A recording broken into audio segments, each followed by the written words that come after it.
श्री शिव पुराण वायवीय संहिता पूर्व खंड अध्याय 1 से 5। प्रयाग में ऋषियों द्वारा सम्मानित सूत जी के द्वारा कथा का आरंभ, विद्या स्थानों एवं पुराणों का परिचय तथा वायु संहिता का प्रारंभ। व्यास जी कहते हैं, जो जगत की सृष्टि, पालन और संहार हेतु तथा प्रकृति और पुरुष के ईश्वर हैं, उन प्रमथगण, पुत्रद्वय तथा उमा सहित भगवान शिव को नमस्कार है, जिनकी शक्ति की कहीं तुलना नहीं है, जिनका ऐश्वर्य सर्वत्र व्यापक है तथा स्वामित्व और विभुत्व जिनका स्वभाव कहा गया है, उन विश्वसृष्टा, सनातन, अजन्मा, अविनाशी, महान देव, मंगलमय परमात्मा शिव की मैं शरण लेता हूँ। जो धर्म का क्षेत्र और महान तीर्थ है, जहाँ गंगा और यमुना का संगम हुआ है तथा जो ब्रह्मलोक का मार्ग है, उस प्रयाग में शुद्ध हृदय वाले सत्यव्रत पारायण महातेजस्वी एवं महाभाग मुनियों ने एक महान यज्ञ का आयोजन किया। वहां कलेश रहित कर्म करने वाले उन महात्माओं के यज्ञ का समाचार सुनकर निपुण कथावाचक, त्रिकालवेता, उत्तम नीति के ज्ञाता तथा क्रांतदर्शी विद्वान पौराणिक शिरोमणि सूत जी उस स्थान पर आए। सूत जी को आते देख मुनियों का मन प्रसन्नता से खिल उठा। उन्होंने उनसे सांत्वनापूर्ण मधुर बातें कहकर उनकी यथायोग्य पूजा की। मुनियों द्वारा की हुई उस पूजा को ग्रहण करके सूत जी ने उनकी प्रेरणा से अपने लिए बताए गए उपयुक्त आसन को स्वीकार किया। उस समय महर्षियों ने अनुकूल वचनों द्वारा उनका सत्कार करते हुए उन्हें अत्यंत अभिमुख करके यह बात कही। ऋषि बोले, शिव भक्त शिरोमणि, महाबुद्धिमान, महाभाग, रोमहर्षण जी, आप सर्वज्ञ हैं और हमारे महान सौभाग्य से यहाँ पधारे हैं। तीनों लोकों में कोई ऐसी बात नहीं है जो आपको विदित ना हो। आप भाग्यवश हमें दर्शन देने के लिए स्वयं यहाँ आए हैं। अतः हमारा कोई कल्याण किए बिना आपको यहाँ से व्यर्थ नहीं जाना चाहिए। इसलिए आप हमें शीघ्र वह पुराण सुनाइए जो अत्यंत श्रवणीय, उत्तम कथा और ज्ञान से युक्त तथा वेदांत के सार सर्वस्व से संपन्न हो। वेदवादी मुनियों ने जब इस प्रकार प्रार्थना की, तब सूत जी ने मधुर, न्याय युक्त एवं शुभ वचनों से उन्हें इस प्रकार उत्तर दिया। सूत जी ने कहा, महर्षियों, आपने मेरा सत्कार किया और मुझ पर कृपा की है। ऐसी दशा में आपसे प्रेरित होकर मैं आपके समक्ष महर्षियों द्वारा सम्मानित पुराण का भली भांति प्रवचन क्यों नहीं करूँगा। अब मैं महादेव जी, देवी पार्वती, कुमार स्कंद गणेश जी, नंदी तथा सत्यवती कुमार साक्षात भगवान व्यास को प्रणाम करके उस परम पवित्र वेद तुल्य पुराण की कथा कहूँगा, जो शिव तत्व के ज्ञान का सागर है और भोग और मोक्ष रूपी फल देने वाला साक्षात साधन है। विद्या के संपूर्ण स्थानों का, पुराणों की संख्या का और उनकी उत्पत्ति का विवरण दे रहा हूँ। आप लोग मुझसे इस विषय को ध्यानपूर्वक सुने।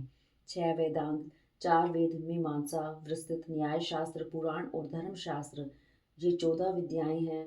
इनके साथ आयुर्वेद, धनुर्वेद, गंधर्व वेद और उत्तम अर्थशास्त्र को भी गिन लिया जाए तो ये विद्याएं 18 हो जाती हैं।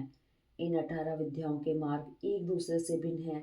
इन सब के निर्माता त्रिकालदर्शी विद्वान साक्षात भगवान शूलपाणि शिव हैं, ऐसा श्रुति का कथन है। संपूर्ण जगत के स्वामी उन भगवान शिव को जब समस्त संसार की सृष्टि करने की इच्छा हुई, तब उन्होंने सबसे पहले अपने सनातन पुत्र साक्षात ब्रह्मा जी को उत्पन्न किया और अपने उन प्रथम पुरुष पुत्र विश्व योनि ब्रह्मा को परमेश्वर शिव ने जगत की सृष्टि का ज्ञान प्राप्त कराने के लिए पहले ये सब विद्याएं दी। उसके बाद उन्होंने पालन करने के लिए भगवान श्री हरि को नियुक्त किया और उन्हें जगत की रक्षा के लिए शक्ति प्रदान की। वे भगवान विष्णु ब्रह्मा जी के भी पालक हैं। ब्रह्मा जी विद्या प्राप्त करके जब प्रजा की सृष्टि के विस्तार कार्य में लगे, तब उन्होंने संपूर्ण शास्त्रों में पहले पुराण को स्मरण किया और उन्हीं को वे प्रकाश में लाए। पुराणों के प्रकट होने के अनंतर उनके 4 मुखों से चारों वेदों का प्रादुर्भाव हुआ। फिर उन्हीं के मुख से संपूर्ण शास्त्रों की प्रवृत्ति हुई। द्वापर में भगवान श्री हरि सत्यवती के गर्भ से उसी तरह प्रकट हुए जैसे अग्नि से आग प्रकट होती है। उस समय उनका नाम श्री कृष्ण द्वैपायन हुआ। मुनिवर श्री कृष्ण द्वैपायन ने वेदों को संक्षिप्त करके उन्हें 4 भागों में विभक्त किया। इस प्रकार 4 भागों में वेदों का व्यास विस्तार करने से वे लोक में वेद व्यास के नाम से विख्यात हुए। इसी तरह उन्होंने पुराणों की संक्षिप्त करके 4 लाख श्लोकों में सीमित कर दिया। आज भी देवलोक में पुराणों का विस्तार 100 कोटि श्लोकों में है। जो द्विज 6 अंगों और उपनिषदों सहित चारों वेदों को जानता है किंतु पुराणों को नहीं जानता, वह श्रेष्ठ विद्वान नहीं हो सकता। इतिहास और पुराणों से वेद की व्याख्या करें। जिसका ज्ञान बहुत कम है अर्थात जो पौराणिक ज्ञान से शून्य है, ऐसे पुरुष से वेद यह सोचकर डरता है कि यह मुझ पर प्रहार कर बैठेगा। सर्ग, प्रतिसर्ग, वंश, मनवंतर और पंच अनुचरित, ये पुराण के 5 लक्षण हैं। छोटे और बड़े के भेद से 18 पुराण बताए गए हैं। नंबर 1 ब्रह्म पुराण, 2 पद्म पुराण, 3 विष्णु पुराण, 4 शिव पुराण, 5 भागवत पुराण, 6 भविष्य पुराण, 7 नारद पुराण, 8 मार्कंडेय पुराण, 9 अग्नि पुराण, 10 ब्रह्म वैवर्त पुराण, 11 लिंग पुराण, 12 वाराह पुराण, 13 स्कंद पुराण, 14 वामन पुराण, 15 कूर्म पुराण, 16 मत्स्य पुराण, 17 गरुड़ पुराण और 18वां ब्राह्मण पुराण। यह पुराणों का पवित्र क्रम है। इसमें शिव पुराण चौथा है जो भगवान शिव से संबंध रखता है और सब मनोरथों का साधक है। इस ग्रंथ की श्लोक संख्या 1 लाख है और यह 12 संहिताओं में विभक्त है। इसका निर्माण साक्षात भगवान शिव ने ही किया है तथा इसमें धर्म प्रतिष्ठित है। वेदव्यास ने इसे 1 लाख श्लोक वाले शिव पुराण को संक्षिप्त करके 24,000 श्लोकों का कर दिया है। इसमें 7 संहिताएं हैं। पहली विधेश्वर संहिता, दूसरी रुद्र संहिता, तीसरी शतरुद्र संहिता, चौथी कोटि रुद्र संहिता, पांचवी उमा संहिता, छठी कैलाश संहिता और सातवीं वायवीय संहिता है। इस प्रकार इसमें 7 ही संहिताएं हैं। विदेश्वर संहिता में 2000, रुद्र संहिता में 10,500, शतरुद्र संहिता में 2180, कोटि रुद्र संहिता में 2240, उमा संहिता में 1840, कैलाश संहिता में 1240 और वायव्य संहिता में 4000 श्लोक हैं। इस परम पवित्र शिव पुराण को आप लोगों ने सुन लिया। केवल 4000 श्लोकों की वायव्य संहिता रह गई है जो 2 भागों से युक्त है। इसका वर्णन मैं करूंगा। जो वेदों का विद्वान ना हो उससे इस उत्तम शास्त्र का वर्णन नहीं करना चाहिए। जो पुराणों को न जानता हो और जिसकी पुराण पर श्रद्धा ना हो उससे भी इसकी कथा नहीं कहनी चाहिए। जो भगवान शिव का भक्त हो, शिवोक्त धर्म का पालन करता हो और दोष दृष्टि से रहित हो, उस जांचे बूझे हुए धर्मात्मा शिष्य को ही इसका उपदेश देना चाहिए। जिनकी कृपा से मुझको पुराण संहिता का ज्ञान है, उन अमित तेजस्वी भगवान व्यास को नमस्कार है। सूत जी कहते हैं, महर्षियों, पहले अनेक कल्पों के बारंबार बीतने पर सुदीर्घ काल के पश्चात जब यह वर्तमान कल्प उपस्थित हुआ और सृष्टि का कार्य आरंभ हुआ, जब जीविका का साधन कर्म, कृषि, गोरक्षा और वाणिज्य की प्रतिष्ठा हुई तथा प्रजा वर्ग के लोग सजग एवं सचेत हो गए, तब 6 कुलों में उत्पन्न हुए महर्षियों में परस्पर बहस छिड़ गई। वह पर ब्रह्म है या नहीं, इस प्रकार उनमें महान विवाद होने लगा। किंतु परम तत्व का निरूपण अत्यंत कठिन होने के कारण उस समय वहां कुछ निश्चय न हो सका। तब वे सब लोग जगत सृष्टा विनाशी ब्रह्मा जी का दर्शन करने के लिए उस स्थान पर गए जहाँ देवताओं और असुरों के मुख से अपनी स्तुति सुनते हुए भगवान ब्रह्मा विराजमान थे। देवताओं और दानवों से भरे हुए सुंदर रमणीय मेरु शिखर पर जहाँ सिद्धोच्चारण परस्पर बातचीत करते हैं, यक्ष और गंधर्व सदा रहते हैं, विहंगों के समुदाय कलरव करते हैं, मणि और मूंगे जिसकी शोभा बढ़ाते हैं तथा निकुंज कंदराएं, छोटी गुफाएं और अनेक अनेक निर्जर जिसे सुशोभित करते हैं, एक ब्रह्म वन नाम से प्रसिद्ध वन है। उसमें नाना प्रकार के वन्य पशु भरे हुए हैं। उसकी लंबाई 100 योजन और चौड़ाई 10 योजन की है। उसके भीतर एक रमणीय सरोवर है जो सुस्वाद निर्मल जल से भरा रहता है। वहां के रमणीय पुष्पित वृक्षों पर मतवाले भोरे छाए रहते हैं। उस वन में एक मनोहर एवं विशाल नगर है जो प्रातःकाल के सूर्य की भांति प्रकाशित होता रहता है। वहां दुर्धर्ष शक्ति से युक्त बल अभिमानी दैत्य, दानव तथा राक्षसों का निवास है। वह नगर तपाए हुए स्वर्ण का बना जान पड़ता है। उसकी 4 दीवारियां और सदर फाटक बहुत ऊंचे हैं। छोटे बुर्जों, ढालू छतों, आवास स्थानों तथा सैकड़ों गलियों से उस नगर की बड़ी शोभा है। वह विचित्र बहुमूल्य मणियों से आकाश को चूमता सा प्रतीत होता है तथा कई करोड़ विशाल भवनों से अलंकृत है। उस नगर में प्रजापति ब्रह्मा अपने सभासदों के साथ निवास करते हैं। वहां जाकर उन मुनियों ने साक्षात लोक पितामह ब्रह्मा जी को देखा। देव ऋषियों के समुदाय उनकी सेवा में बैठे थे। उनकी अंग कांति शुद्ध स्वर्ण के समान थी। वे सब आभूषणों से विभूषित थे। उनका मुख प्रसन्न था, उससे सौम्य स्वभाव प्रकट होता था। उनके नेत्र कमल दल के समान विशाल थे।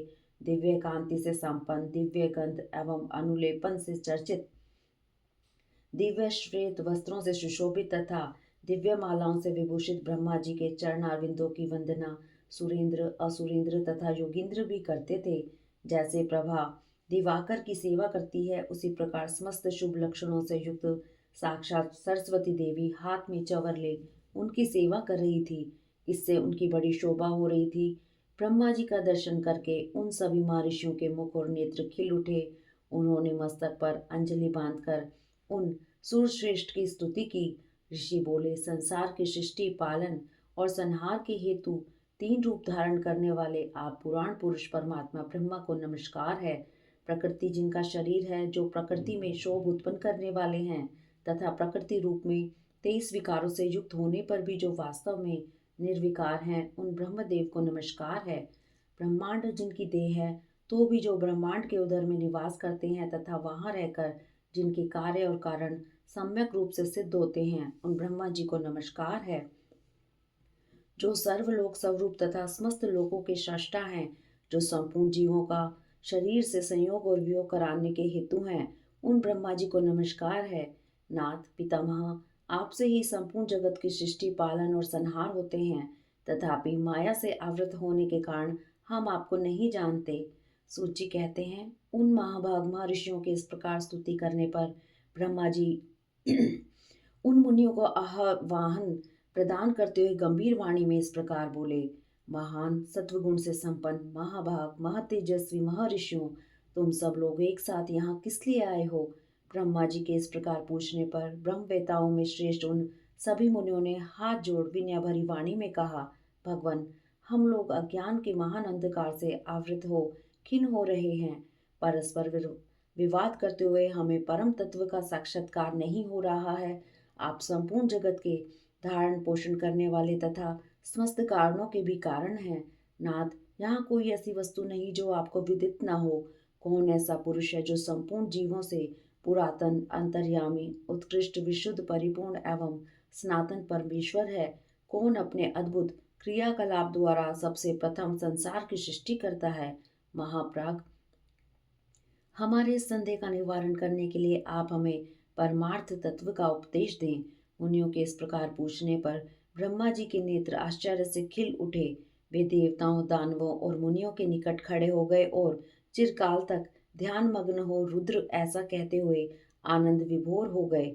उनका सारा शरीर पुलकित हो उठा और वे हाथ जोड़कर बोले। ब्रह्मा जी ने कहा, मुनियों, जिन्हें ना पाकर मन सहित वाणी लौट आती है, जिनके आनंद में स्वरूप का अनुभव करने वाला पुरुष कभी किसी से नहीं डरता, जिनसे संपूर्ण भूतों और इंद्रियों के साथ ब्रह्मा, विष्णु, रुद्र और इंद्र पूर्वक यह समस्त जगत पहले प्रकट होता है, जो कारणों के भी सृष्टा हैं और विचारक परम कारण हैं, जिनके सिवा और किसी से कभी भी जगत की उत्पत्ति नहीं होती, संपूर्ण ऐश्वर्यों से संपन्न होने के कारण जो स्वयं ही सर्वेश्वर नाम धारण करते हैं, सब मुमुक्षु जिन शंभु का अपने हृदय आकाश के भीतर ध्यान करते हैं, जिन्होंने सबसे पहले मुझे ही अपने पुत्र के रूप में उत्पन्न किया और मुझे ही संपूर्ण वेदों का ज्ञान दिया, जिनके कृपा प्रसाद से मैंने यह प्रजापति का पद प्राप्त किया है, जो ईश्वर अकेले ही वृक्ष की भांति निश्चल भाव से प्रकाशमान आकाश में विराजमान है, जिन परम पुरुष परमात्मा से यह संपूर्ण जगत परिपूर्ण है, जो अकेले ही बहुत से निष्क्रिय जीवों के शासक एवं उन्हें सक्रियता प्रदान करने वाले हैं, जो महेश्वर एक बीज को अनेक रूपों में परिणत कर देते हैं, जो सबका शासन करने वाले ईश्वर इन जीवों सहित इन समस्त लोगों को वश में रखते हैं, सब रूपों में जो एकमात्र भगवान रुद्र ही हैं, दूसरा कोई नहीं है, जो सदा ही मनुष्यों के हृदय में भली भांति प्रविष्ट होकर स्थित हैं, जो स्वयं संपूर्ण विश्व को देखते हुए भी दूसरों से कदापि लक्षित नहीं होते और सदा समस्त जगत के अधिष्ठाता हैं, जो अनंत शक्तिशाली एकमात्र भगवान रुद्र काल से मुक्त समस्त कारणों पर भी शासन करते हैं, जिनके लिए न दिन है न रात्रि है, जिनके समान भी कोई नहीं है, फिर अधिक तो हो ही कैसे सकता है, जिनकी ज्ञान बल और क्रिया रूपा पराशक्ति स्वाभाविक एवं नित्य है, जो इस क्षर और अव्यक्त पर तथा अमृत स्वरूप अक्षर जीवात्मा पर शासन करते हैं। उनका निरंतर ध्यान करने से, मन को उनमें लगाए रहने से तथा उन्हीं के तत्व की भावना करते हुए उनमें तन्मय रहने से जीव अंत में उन्हीं को प्राप्त हो जाता है। फिर तो सारी माया अपने आप दूर हो जाती है। उनके पास न तो बिजली प्रकाश करती है, न सूर्य तथा चंद्रमा ही अपनी प्रभा फैलाते हैं, अपितु उन्हीं के प्रकाश से यह संपूर्ण जगत प्रकाशित होता है। ऐसा सनातन श्रुति का कथन है। एकमात्र महादेव महेश्वर को ही अपना आराध्य देव जानना चाहिए।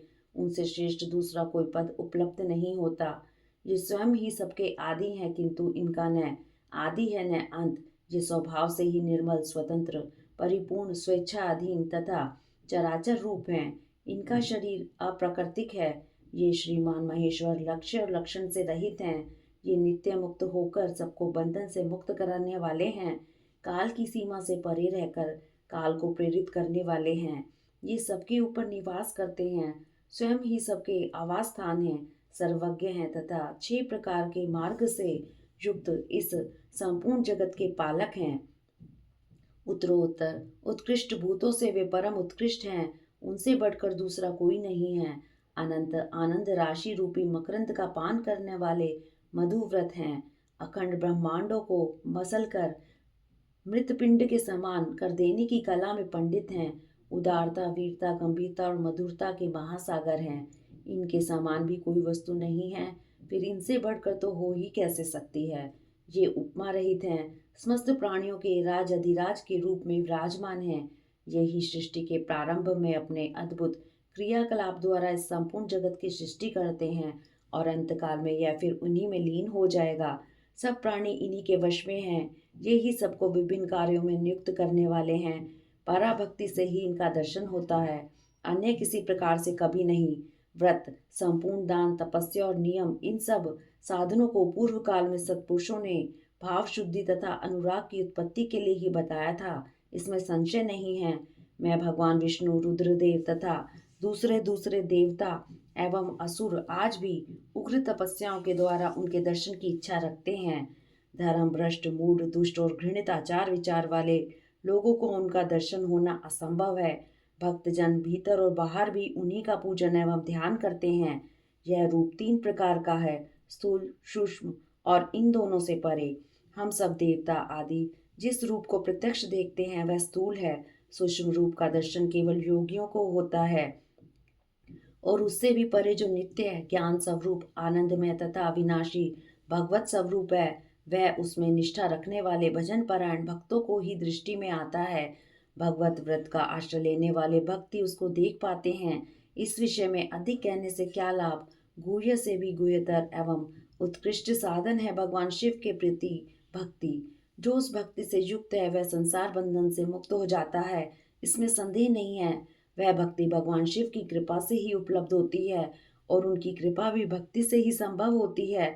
इस प्रकार ये दोनों एक दूसरे के आश्रित हैं, ठीक वैसे ही जैसे अंकुर से बीज और बीज से अंकुर होता है।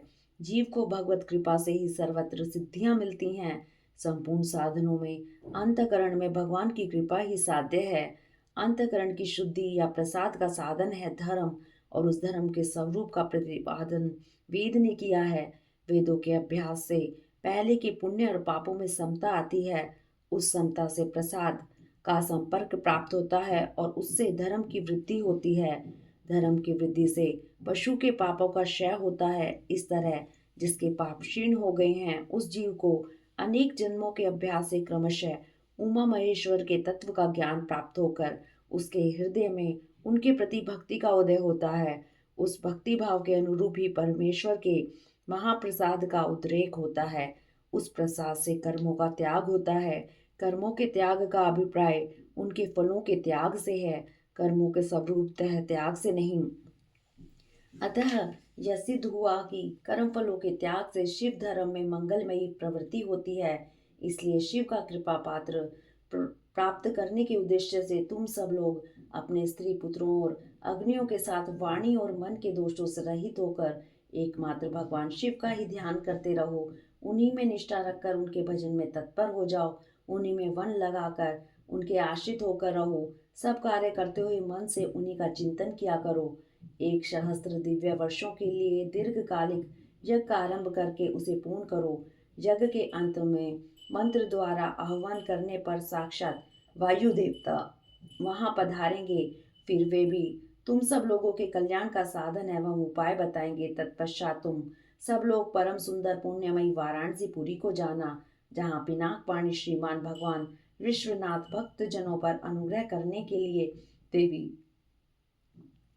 पार्वती के साथ सदा विहार करते हैं। द्विजोत्तमो, वहां तुम्हें बड़ा भारी आश्चर्य दिखाई देगा।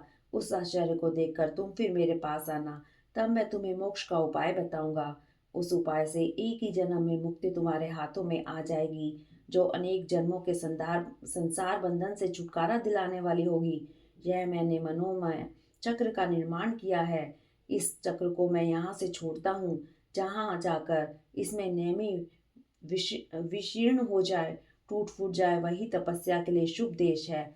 ऐसा कहकर पितामह ब्रह्मा ने उस सूर्य तुल्य तेजस्वी मनोमय चक्र की ओर देखा और महादेव जी को प्रणाम करके उसे छोड़ दिया। वे सब ब्राह्मण उस लोकनाथ ब्रह्मा जी को प्रणाम करके उस स्थान के लिए चल दिए जहाँ उस चक्र की नेमी जीर्ण शीर्ण होने वाली थी। ब्रह्मा जी का फेंका हुआ वह सुंदर चक्र मनोहर शिलाखंडों से युक्त और निर्मल एवं स्वादिष्ट जल से परिपूर्ण किसी वन में गिरा। उस चक्र की नेमी के क्षीण होने से वह मुनि पूजित वन नैमिष नाम से विख्यात हुआ। अनेक यक्ष गंधर्व और विद्याधर वहां आकर रहने लगे। पूर्व काल में जगत की सृष्टि की इच्छा रखने वाले विश्वसृष्टा एवं गार्हपत्य अग्नि के उपासक ब्रह्मज्ञ प्रजापतियों ने वही दिव्य यज्ञ का आरंभ किया था। वही शब्द शास्त्र, अर्थशास्त्र और न्याय शास्त्र के ज्ञाता विद्वान महर्षियों ने शक्ति ज्ञान और क्रिया योग के द्वारा शास्त्रीय विधि का अनुष्ठान किया था। उसी स्थान पर वेदविदा विद्वान सदा वाद और जल्प के बल से युक्त वचनों द्वारा अतिवाद करने वाले वेद बहिष्कृत नास्तिकों को पराहत या पराजित करते थे। तभी से नैमिषारण्य ऋषियों की तपस्या के योग्य स्थान बन गया। सफिक्टिक मणि में पर्वत की शिलाओं से झरते हुए अमृत के समान मधुर एवं स्वच्छ जल के कारण वह वन बड़ा रमणीय प्रतीत होता है। वहाँ प्राय अत्यंत रसीले फल देने वाले वृक्ष हैं तथा उस वन में हिंसक जीव जंतुओं का अभाव है। सूची कहते हैं, मुनीश्वरों, उस समय उत्तम व्रत का पालन करने वाले उन महाभाग महर्षियों ने उस देश में महादेव जी की आराधना करते हुए एक महान यज्ञ का आयोजन किया। वह यज्ञ जब आरंभ हुआ तब महर्षियों को सर्वदा आश्चर्यजनक ज्ञान पड़ा। तदंतर समय बीतने पर जब प्रचुर दक्षिणाओं से युक्त वह यज्ञ समाप्त हुआ तब ब्रह्मा जी की आज्ञा से वायुदेव स्वयं वहां पधारे।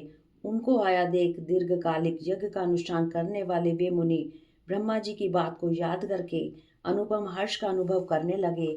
उन सब ने उठकर आकाश जन्मा वायु देवता को प्रणाम किया और उन्हें बैठने के लिए एक सोने का बना हुआ आसन दिया। वायु देवता उस आसन पर बैठे। मुनियों ने उनकी विधिवत पूजा की। तदंतर उन सब का अभिनंदन करते हुए कुशल मंगल पूछने लगे। वायु देवता बोले, ब्राह्मणों, इस महान यज्ञ का अनुष्ठान पूर्ण होने तक तुम सब लोग सकुशल रहे ना। यज्ञहंता देवद्रोही दैत्यों ने तुम्हें बाधा तो नहीं पहुंचाई? तुम्हें कोई प्रायश्चित तो नहीं करना पड़ा? तुम्हारे यज्ञ में कोई दोष तो नहीं आया? क्या तुम लोगों ने स्त्रोत और शस्त्र ग्रहों द्वारा देवताओं का तथा पितृकर्मों द्वारा पितरों का भली भांति पूजन करके यज्ञ विधि का अनुष्ठान भली भांति संपन्न किया? इस महायज्ञ की समाप्ति हो जाने पर अब आप लोग क्या करना चाहते हैं? मुनियों ने कहा, प्रभु, हमारे कल्याण की वृद्धि के लिए जब आप स्वयं यहाँ आ गए तब अब हमारा सब प्रकार से कुशल मंगल ही है तथा हमारी तपस्या भी उत्तम होगी। आप पहले का वृतांत सुनिए। हमारा हृदय अज्ञान अंधकार से आक्रांत हो गया था। तब हमने विज्ञान की प्राप्ति के लिए पूर्व काल में प्रजापति की उपासना की। शरणागत वत्सल प्रजापति ने हम शरणागतों पर कृपा करके इस प्रकार कहा, ब्राह्मणों, रुद्रदेव सबसे श्रेष्ठ हैं। वे ही परम कारण हैं। उन्हें तर्क से नहीं जाना जा सकता। भक्तिमान पुरुष ही उनके स्वरूप को ठीक ठीक देखना और समझता है। भक्ति भी उनकी कृपा से ही मिलती है और उस कृपा से ही परम आनंद की प्राप्ति होती है। अतः उनके कृपा प्रसाद को प्राप्त करने के लिए तुम लोग नैमिषारण्य में यज्ञ का आयोजन करो। दीर्घ काल तक चलने वाले इस यज्ञ के द्वारा परम कारण रुद्रदेव की आराधना करो। यज्ञ के अंत में उन रुद्रदेव की कृपा प्रसाद से वायु देवता वहां पधारेंगे। उनके मुख से वहां तुम्हें ज्ञान लाभ होगा और उससे कल्याण की प्राप्ति होगी। महाभाग, ऐसा आदेश देकर परमेष्ठी ने हम सबको यहाँ भेजा। हम इस देश में आपके आगमन की प्रतीक्षा करते हुए 1 सहस्त्र दिव्य वर्षों तक दीर्घकालिक यज्ञ अनुष्ठान में लगे रहे हैं। अतः इस समय आपके आगमन के सिवाय हमारे लिए दूसरी कोई प्रार्थनीय वस्तु नहीं है। दीर्घ काल से यज्ञ अनुष्ठान में लगे हुए उन महर्षियों का यह पुरातन वृतांत सुनकर वायु देवता मन ही मन प्रसन्न हो मुनियों से घिरे हुए वहां बैठे रहे। फिर उन सबके पूछने पर उनके भक्ति भाव की वृद्धि के लिए उन्होंने भगवान शंकर के सृष्टि आदि ऐश्वर्य को संक्षेप में बताया। नैमिषारण्य के ऋषियों ने पूछा, देव, आपने ईश्वर विषयक ज्ञान कैसे प्राप्त किया तथा आप अव्यक्त जन्मा ब्रह्मा जी के शिष्य किस प्रकार हुए? वायु देवता बोले, महर्षियों, 19वें कल्प का नाम श्वेत लोहित कल्प समझना चाहिए। उसी कल्प में चतुर्मुख ब्रह्मा ने सृष्टि की कामना से तपस्या की। उनकी उस तीव्र तपस्या से संतुष्ट हो स्वयं उनके पिता देव महेश्वर ने उन्हें दर्शन दिया।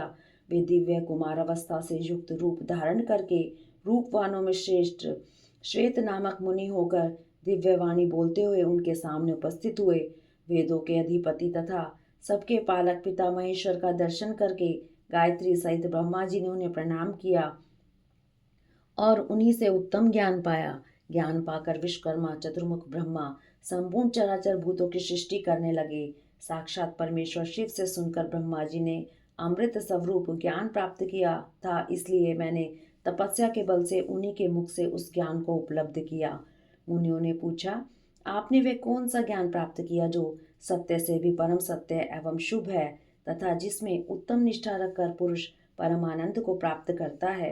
वायु देवता बोले, महर्षियों, मैंने पूर्व काल में पशुपाश और पशुपति का जो ज्ञान प्राप्त किया था, सुख चाहने वाले पुरुष को उसी में ऊंची निष्ठा रखनी चाहिए। अज्ञान से उत्पन्न होने वाला दुख ज्ञान से ही दूर होता है। वस्तु के विवेक का नाम ज्ञान है। वस्तु के 3 भेद माने गए हैं, जड़, चेतन और उन दोनों का नियंता परमेश्वर। इन्हीं तीनों को क्रम से पाश, पशु और पशुपति कहते हैं। तत्वज्ञ पुरुष प्राय इन्हीं 3 अक्षर तत्वों को क्षर, अक्षर तथा उन दोनों से अतीत कहते हैं। अक्षर ही पशु कहा गया है। क्षर तत्व का ही नाम पाश है तथा क्षर और अक्षर दोनों से परे जो परम तत्व है उसी को पति या पशुपति कहते हैं। प्रकृति को ही क्षर कहा गया है। पुरुष जीव को ही अक्षर कहते हैं और जो इन दोनों को प्रेरित करता है वह क्षर और अक्षर दोनों से भिन्न तत्व परमेश्वर कहा गया है। माया का ही नाम प्रकृति है। पुरुष उस माया से आवृत है। मल और कर्म के द्वारा प्रकृति का पुरुष के साथ संबंध होता है। शिव ही इन दोनों के प्रेरक ईश्वर हैं। माया महेश्वर की शक्ति है। चित्त स्वरूप जीव उस माया से आवृत है। चेतन जीव को आच्छादित करने वाला अज्ञान में पाशी मल कहलाता है। उससे शुद्ध हो जाने पर जीव स्वतः शिव हो जाता है। वह विशुद्ध ही शिव तत्व है। मुनियों ने पूछा, सर्वव्यापी चेतन को माया किस हेतु से आवृत होती है? किस लिए पुरुष को आवरण प्राप्त होता है और किस उपाय से उसका निवारण होता है? वायु देवता बोले, व्यापक तत्व को भी आंशिक आवरण प्राप्त होता है, क्योंकि कला आदि भी व्यापक है। भोग के लिए किया गया कर्म ही उस आवरण में कारण है। मल का नाश होने से वह आवरण दूर हो जाता है। कला, विद्या, राग, काल और नियति, इन्हीं को कला आदि कहते हैं। कर्म फल का जो उपभोग करता है उसी का नाम पुरुष है। कर्म 2 प्रकार के हैं, पुण्य कर्म और पाप कर्म। पुण्य कर्म का फल सुख और पाप कर्म का फल दुख है। कर्म अनादि है और फल का उपभोग कर लेने पर उसका अंत हो जाता है। यद्यपि जड़ कर्म का चेतन आत्मा से कुछ संबंध नहीं है, तथापि अज्ञानवश जीव ने उसे अपने आप में मान रखा है। भोग कर्म का विनाश करने वाला है। प्रकृति को भोग्य कहते हैं और भोग का साधन है शरीर। बाह्य इंद्रियां और अंतःकरण उसके द्वार हैं। अतिशय भक्ति भाव से उपलब्ध हुए महेश्वर के कृपा प्रसाद से मल का नाश होता है और मल का नाश हो जाने पर पुरुष निर्मल शिव के समान हो जाता है। विद्या पुरुष की ज्ञान शक्ति को और कला उसकी क्रिया शक्ति को अभिव्यक्त करने वाली है। राग भोग्य वस्तु के लिए क्रिया में प्रवृत्त करने वाला है। काल उसमें अवच्छेदक होता है और नियति उसे नियंत्रण में रखने वाली है। अव्यक्त रूप जो कारण है वह त्रिगुणमय है, उसी से जड़ जगत की उत्पत्ति होती है और उसी में उसका लय होता है। तत्व चिंतन पुरुष उस अव्यक्त को ही प्रधान और प्रकृति कहते हैं। सत्व रज और तम ये तीनों गुण प्रकृति से प्रकट होते हैं। तिल में तेल की भांति वे प्रकृति में सूक्ष्म रूप से विद्यमान रहते हैं और सुख और उसके हेतु को संक्षेप से सात्विक कहा गया है। दुख और उसके हेतु राजस कार्य हैं तथा जड़ता और मोह वे तमोगुण के कार्य हैं।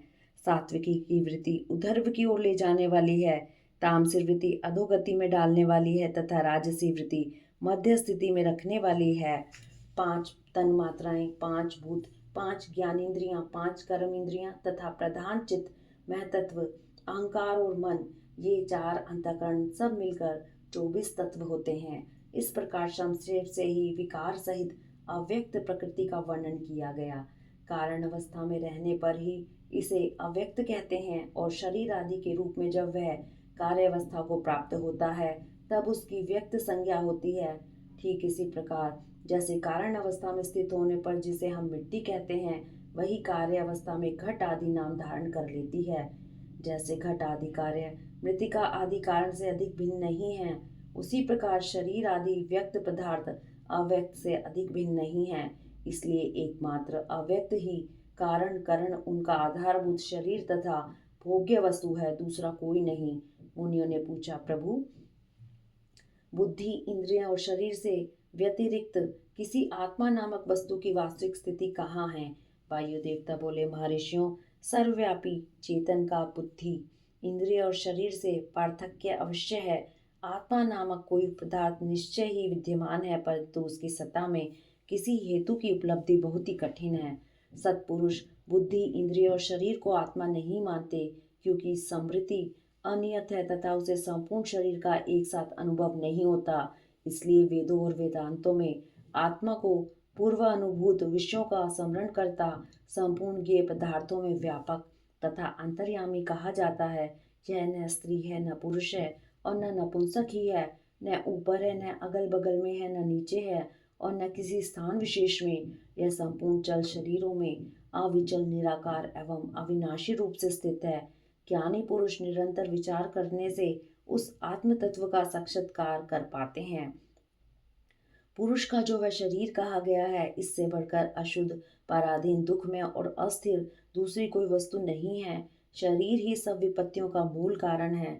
उससे युक्त हुआ पुरुष अपने कर्म के अनुसार सुखी दुखी और मूढ़ होता है। जैसे पानी से सींचा हुआ खेत अंकुर उत्पन्न करता है, उसी प्रकार अज्ञान से आप्लावित हुआ कर्म नूतन शरीर को जन्म देता है। ये शरीर अत्यंत दुखों के आलय माने जाते हैं, इनकी मृत्यु अनिवार्य होती है। भूतकाल में कितने ही शरीर नष्ट हो गए और भविष्य काल में सहस्त्रों शरीर आने वाले हैं। वे सब आकर जब जीर्ण शीर्ण हो जाते हैं तब पुरुष उन्हें छोड़ देता है। कोई भी जीवात्मा किसी भी शरीर में अनंत काल तक रहने का अवसर नहीं पाता। यहाँ स्त्रियों पुत्रों और बंधु बांधवों से जो मिलन होता है वह पथिक को मार्ग में मिले हुए दूसरे पथिकों के समागम के समान ही है। जैसे महासागर में एक काष्ठ कहीं से और दूसरा काष्ठ कहीं से बहता आता है, वे दोनों काष्ठ कहीं थोड़ी देर के लिए मिल जाते हैं और मिलकर फिर बिछुड़ जाते हैं, उसी प्रकार प्राणियों का यह समागम भी संयोग वियोग से युक्त है। ब्रह्मा जी से लेकर स्थावर प्राणियों तक सभी जीव पशु कहे गए हैं। उन सभी पशुओं के लिए ही यह दृष्टांत या दर्शन शास्त्र कहा गया है। यह जीव पाशों में बंधता और सुख दुख भोगता है, इसलिए पशु कहलाता है। यह ईश्वर की लीला का साधन भूत है, ऐसा ज्ञानी महात्मा कहते हैं। इति श्री अध्याय 1 से 5। हरिओम तत्सत।